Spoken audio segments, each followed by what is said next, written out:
Sir ప్రస్తుతం మహిళలకు సంబంధించి చూస్తే మహిళలకు స్వయం సమృద్ధి అనేటటువంటిది ఎంత ప్రధానమో, మద్యం అనేటటువంటిది కూడా మహిళలను అంత తీవ్రంగా ఇబ్బంది కలిగిస్తున్నటువంటి పరిస్థితి. వచ్చిన డబ్బు పక్కదారి పట్టిపోవటం, అలాగే ఆరోగ్యాలు కూడా భర్తలకు సంబంధించి, కుటుంబంలో పిల్లలకు సంబంధించి మద్యం పైన జై భారత్ నేషనల్ పార్టీ స్టాండ్ ఏంటి? బ్రహ్మాండమైన ప్రశ్న. ఈ రాష్ట్రం విచిత్రం.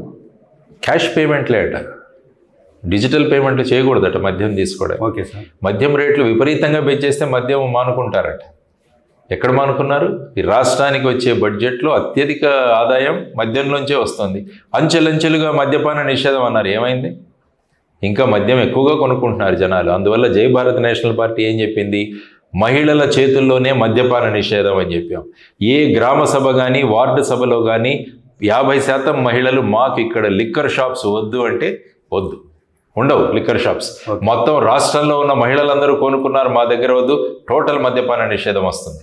పర్మిట్ సిస్టమ్ మొదలు పెట్టబోతున్నాం. ఇప్పుడు చూడండి, మొన్న ఎక్కడో చూశాను, 7వ తరగతి పిల్లలు వాళ్ళ స్కూల్లో కూర్చొని మద్యపానం చేస్తున్నారని. అది వీళ్ళే రాజకీయ నాయకులు అలవాటు చేస్తున్నారు వాళ్ళకి. ఎలక్షన్ల టైంలో పంచి, ఫ్రీగా పంచి, ఈ విధంగా అలవాటు చేస్తున్నారు. కాబట్టి పర్మిట్ 21 సంవత్సరాలు వస్తే తప్ప, పర్మిట్ లేకుంటే తప్ప మీరు ఇవ్వలేరు. ఎంత తీసుకోవచ్చు ఆ పర్మిట్ మీద అన్నది కూడా ఉంటుంది. ప్రతిదీ డిజిటల్ పేమెంటే, మీ ఆధార్ లింక్డ్ ఉంటుంది. కాబట్టి ఇవన్నీ చేసుకుంటూ ప్రజలను కూడా ఇన్వాల్వ్ చేయాలి. ఎప్పుడు కూడా ఏదైనా విధించాలంటే ప్రజలు కూడా అందులో సహకరిస్తే దాని అమలు చాలా త్వరగా అవుతుంది. సో ఈ విధంగా మహిళలు వద్దంటే వద్దు. ఇది జై భారత్ నేషనల్ పార్టీ యొక్క మద్యపానం పట్ల, మద్యపాన నిషేధం పట్ల జై భారత్ నేషనల్ పార్టీ యొక్క బేసిక్ సిద్ధాంతం. సార్, మీరు ఏదైతే మొదట రాజకీయాల్లోకి ఎంటర్ అయినప్పటి నుంచి ఒక నియోజకవర్గంలో యాస్పిరెంట్ కంటెస్టెంట్ ఎవరైతే ఉంటారో వాళ్ళు ఒక బాండ్ ఇవ్వాలనేటటువంటిది మీరు చెప్తున్నారు. జై భారత్ నేషనల్ పార్టీ దాన్ని అమలు చేస్తుందా? మా మేనిఫెస్టోని బాండ్లో ఇస్తాము. 175 నియోజకవర్గ మేనిఫెస్టోలు తయారవుతున్నాయి. ఓకే. ప్రతి క్యాండిడేటు ఆ బాండ్ పేపర్ మీద రాసిస్తాడు. ఈ 5 సంవత్సరాల్లో ఇవి చేస్తానని బాండ్ పేపర్ మీద రాసిచ్చి, మేము చేయకుంటే మమ్మల్ని సివిల్ కోర్టులకు లాగండి, పోలీస్ స్టేషన్లో మా మీద 420 కేసులు పెట్టండి. ఇది ఓపెన్గా చెప్తుంది జై భారత్ నేషనల్ పార్టీ. ఎస్, ఏదైతే విశాఖపట్నంలో ఈ మొదలు పెట్టామో అది మొత్తం రాష్ట్రానికే విస్తరింపజేసి జై భారత్ నేషనల్ పార్టీ ఆ విధంగా ముందుకు వెళ్తుంది. సార్, ప్రస్తుతం ఏదైతే మీరు చెప్పేటటువంటి మెసేజ్ కావచ్చు, ఏదైతే గెలుపుకు సంబంధించి అభ్యర్థుల గెలుపుకు ముందుకెళ్ళేటటువంటి క్రమం కావచ్చు, గ్రామ స్థాయిలో, వార్డు స్థాయిలో ఒక సిస్టమ్ ఉంటే కనుక పార్టీకి సంబంధించి అది ఈజీగా సాధ్యమయ్యే పరిస్థితి. గ్రామ కమిటీలు కావచ్చు, గ్రామ స్థాయిలో జై భారత్ నేషనల్ పార్టీకి సంబంధించినటువంటి వ్యవస్థ ఎట్లా సెట్ చేశారా? ఇప్పుడు చేస్తూ ఉన్నారా? ఎవరైతే వీళ్ళకు కోఆర్డినేటర్లు, కన్వీనర్లుగా మేము అపాయింట్ చేసాం, వాళ్ళు గ్రామ స్థాయిలో పార్టీని తీసుకువెళ్తారు. Okay sir. తీసుకువెళుతున్నారు. ఇప్పుడు ఏంటంటే అది ఉంటే కానీ అవ్వదని వీళ్ళు కూడా పెట్టారు. కాబట్టి అలాంటి సిస్టమ్స్ ఏం లేదు. ప్రస్తుతం సోషల్ మీడియా ఉంది, ప్రజల ముందుకు వెళుతున్నారు, మేనిఫెస్టోలు తీసుకెళ్తున్నాం. దీంతో ప్రజల్లో చైతన్యం ఉంది. మనం అనుకుంటాం కానీ సర్వసాధారణ గ్రామాల్లో కూడా ముఖ్యంగా మహిళలు వాళ్ళ మొబైల్ ఫోన్స్ యూజ్ చేస్తున్నారు. సోషల్ మీడియాలో మేము వెళ్తున్నారు. చిన్న గ్రామానికి వెళ్ళినా కూడా ఎలా ఉన్నా బాబు అని అడుగుతున్నారు మహిళలు. అంటే ఆ స్థాయికి మేము చేరగలుగుతున్నాం అన్నది మా ఆనందం. సో ఆ విధంగా వెళుతూ మనకున్న ఎలక్షనీరింగ్ ఏదైతే ఉంటారో దాన్ని అమలు చేస్తూ ముఖ్యంగా ప్రజలను చైతన్యవంతులు చేయాలన్నదే మా ప్రధానమైన ఉద్దేశం. చైతన్యవంతమైన ఓటు మాకు వస్తే అది మాకు చాలు అనుకుంటాం. మాకు కావాల్సింది చైతన్యవంతమైన ఓట్లు, రాష్ట్ర అభివృద్ధి కోరుకునే వాళ్ళ ఓట్లు, రాష్ట్రం సుభిక్షంగా ఉండాలని కోరుకునే వాళ్ళ ఓట్లు. ఈ ఓట్లన్నీ కూడా వస్తాయి. ఇది ఒక లాంగ్ డ్రాన్ ప్రాసెస్. సార్, ప్రస్తుతం ఏదైతే ఇప్పటికే కొన్ని సీట్లు కూడా ప్రకటించిన పరిస్థితి, పలు పార్టీలు నేరస్తులకు స్పష్టంగా ప్రజల్లో ఒక అవగాహన ఉన్నటువంటి నేరస్తులకి సీట్లు ఇచ్చే పరిస్థితి ఉంది. వాళ్ళు చట్టసభలకు వెళ్తే ఎలాంటి పరిస్థితులు ఎదురయ్యే అవకాశం ఉంటుంది? ప్రజలకు మీరు దీనిపైన ఏం చెప్తారు? నేరస్తులను 2 రకాలుగా వ్యక్తులు ఉంటారు. Okay sir. నిందితులు, నేరస్తులు. ఓకే. ఎవరి మీద అయితే ఆరోపణలు చేయబడ్డాలో వాళ్ళు నిందితులు, వాళ్ళకు శిక్ష పడితే వాళ్ళు నేరస్తులు. నేరస్తులు ఎలక్షన్లో కంటెస్ట్ చేయలేరు. ఓకే. నిందితులు కంటెస్ట్ చేయవచ్చు. ఓకే. అందువల్ల మేము కోర్టులను కోరుతున్నది ఏంటంటే త్వరగా పరిష్కరించండి వీటిని, ఈ కేసుల్ని. 10 సంవత్సరాలు, 15 సంవత్సరాలు, 20 సంవత్సరాలు ఈ కేసులు నడుస్తుంటే వాళ్ళు 4-5 టర్ముల ఎలక్షన్ అయిపోతుంది. అవును సార్. సో ఆ విధంగా ఉన్నది. ప్రజలు ఆలోచించాలి. ఈవెన్ పొలిటికల్ పార్టీలు కూడా చెప్పాలి, ఎందుకు ఈ క్యాండిడేట్ మేము సెలెక్ట్ చేసుకున్నాం, నేర చరిత్ర ఉన్నా కూడా అన్నది వాళ్ళ వెబ్సైట్లో పెట్టాలి. ఇది సుప్రీంకోర్టు ఇచ్చిన ఆర్డర్. సో ఇవన్నీ ఉన్నా కూడా ప్రజలు ఆలోచించండి. ఎందుకంటే ప్రజలకు ఆల్టర్నేటివ్ లేకుండా అందరూ ఇలాంటి వాళ్ళనే ప్రవేశపెడుతున్నారు కాబట్టి చాలామంది.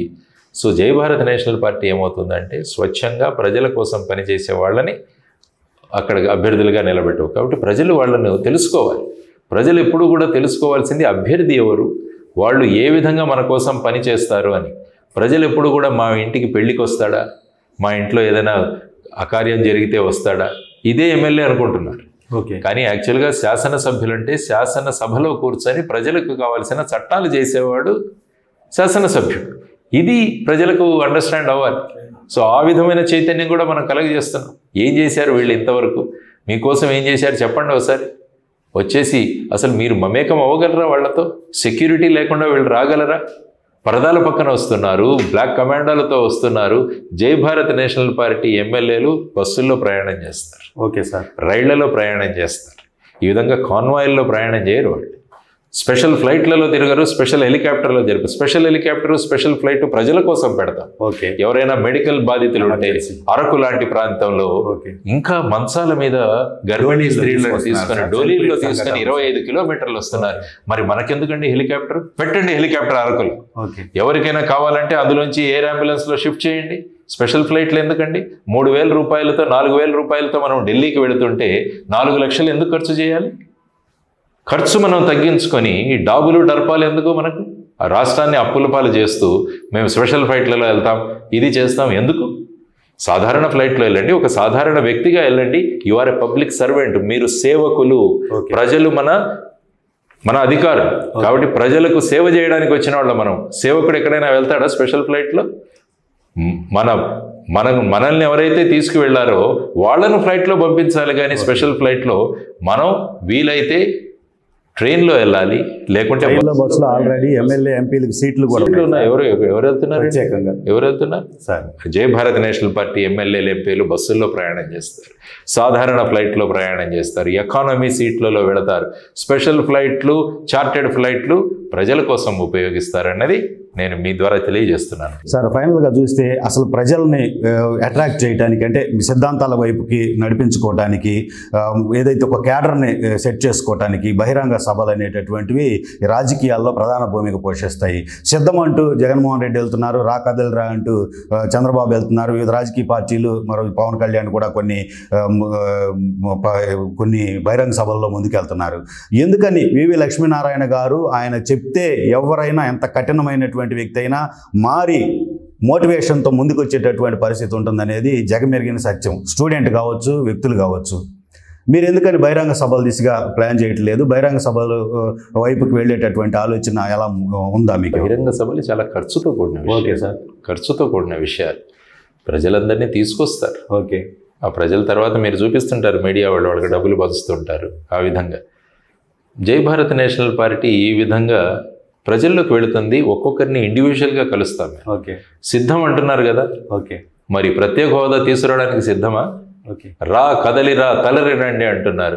మరి అక్కడ ఢిల్లీ నుంచి తరలి తీసుకురండి ప్రత్యేక హోదాని, దాని గురించి మాట్లాడండి. ఎప్పుడు చూసినా ఎన్నికలు, ఓట్లు, దీని గురించే సిద్ధం అంటున్నారు, మేము సిద్ధం అంటున్నారు, రా కదలిరా అంటున్నారు. ప్రత్యేక హోదా గురించి ఒక టీం మాట్లాడండి. ఒక ఓపెన్ మీటింగ్ పెడదాం, రమ్మనండి అందరిని, పెద్ద లీడర్లు, ఆల్ టాప్ లీడర్స్ని రమ్మనండి. ఒక ఓపెన్గా మీరు ఏం చేశారో చెప్పండి.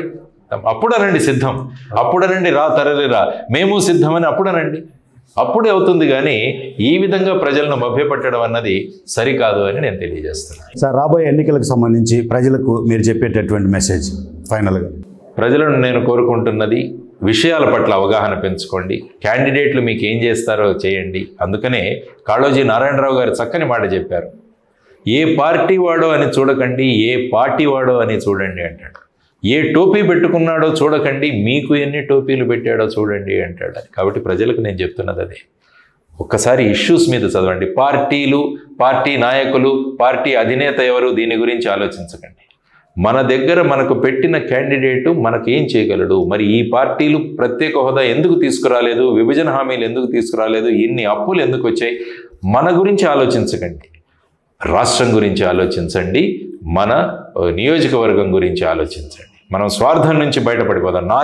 నాకేంటి అనుకోకుండా మన ఊరికేంటి, మన జిల్లాకేంటి, మన రాష్ట్రానికేంటి అని ఆలోచించి మనమందరం కూడా ఒక చైతన్యంతో మనం ముందుకు వెళ్ళి తరలి వెళదామని చెప్పేసి నేను ప్రజల ఆ అడుగులు జై భారత్ నేషనల్ పార్టీ వేస్తోంది.